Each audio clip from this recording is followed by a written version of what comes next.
श्री राम समर्थ। नवंबर 20। राम के सिवाय और कोई सत्य नहीं है। मैं किसका कौन हूं, मैं कहां से आया हूं। अरे तू अजन्मा आधार आत्मा ही है। यह सत्य है कि आत्मा का जन्म मरण नहीं होता, किंतु जब आत्मा का जन्म मरण नहीं होता तो फिर वह देह में कैसे आई। आत्मा निर्गुण निराकार है, उस पर जन्म मृत्यु का कोई प्रभाव नहीं पड़ता। वह शरीर में केवल सत्ता बनकर निवास करती है। आत्मा न करता है न हरता है, वह कल्पना से परे है। तू आत्मा है और जो सब में व्याप्त होकर सबसे भिन्न है वह परमात्मा है।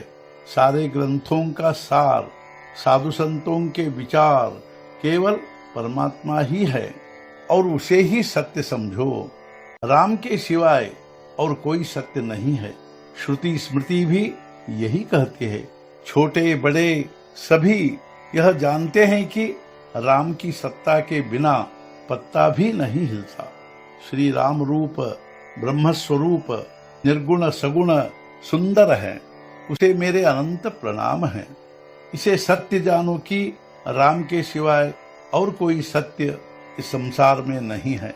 दुख का हर्ता और सुख का कर्ता परमात्मा के सिवाय और कोई नहीं है। राम के सिवाय और कोई सत्य त्रिभुवन में नहीं।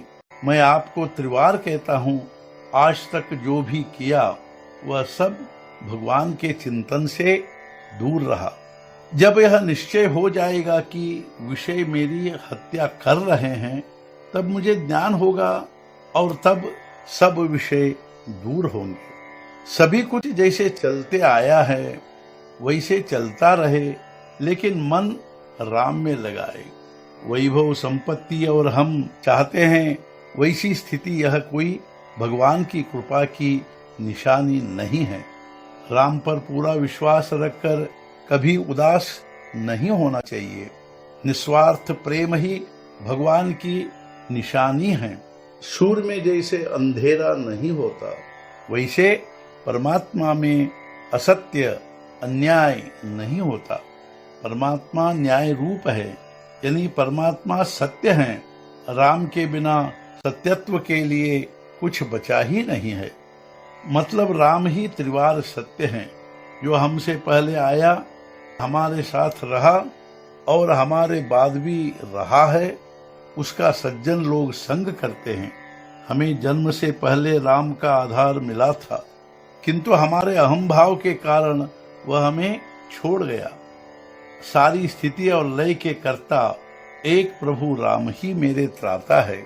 राम सर्वत्र व्याप्त है, वे मुझसे दूर नहीं गए हैं। परमात्मा सर्वत्र व्याप्त है, उनके बिना कोई स्थान रिक्त नहीं है। सभी जीव पराधीन हैं और सभी परमात्मा के अधीन हैं। अतः जो जो भी घटते रहता है सब उन्हीं की सत्ता से होता है, ऐसा जानो। चातुर्य, बुद्धि, देह भाव, वासना, कल्पना, इन सब को माया ही समझो।